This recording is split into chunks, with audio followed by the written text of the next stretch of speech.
এই যেন টমেটোর রাজ্য।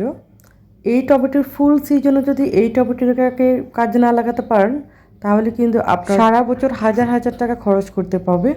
এই টমেটোর সিজনে কিন্তু আপনারা কিছু টমেটো ফ্রোজেন করে রাখতে পারেন সারা বছর খাওয়ার জন্য, কারণ এই টমেটোটা সারা বছর কিন্তু হিউজ পরিমাণ দাম হয়। যারা আমরা টমেটো নিত্যদিন খেয়ে থাকি তারা কিন্তু খুব ভালো করে জানি।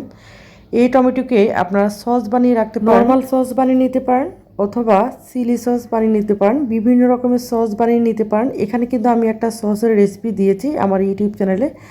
আমার আরেকটা ইউটিউব চ্যানেল যেটা হচ্ছে মরিয়মস কুকস অ্যান্ড টিপস, সেটাতে আপনার চাইলে চেক আউট করে আসতে পারেন। সামনে রমজান মাস, রমজান মাসে কিন্তু সসটা বেশ খাওয়া হয়। আবার বাচ্চাদের স্কুলে কিন্তু বিভিন্ন রকম টিফিনের সাথে কিন্তু এই সসটা দেওয়া হয়। ইভেন ঘরে কিন্তু ভাজা পোড়ার সাথে এগুলো কিন্তু নর্মালি সারা বছরই খাওয়া হয়। তার জন্য যারা বুদ্ধিমতী গৃহিণী তারা কিন্তু এই জিনিসটা কাজে লাগাতে পারেন। হাজার হাজার টাকা খরচ না করে মাত্র বেশি করে এখন টমেটো কিনলে টমেটোর সিজনে মাত্র 15 থেকে 20 টাকার মধ্যে আপনি পেয়ে যাবেন।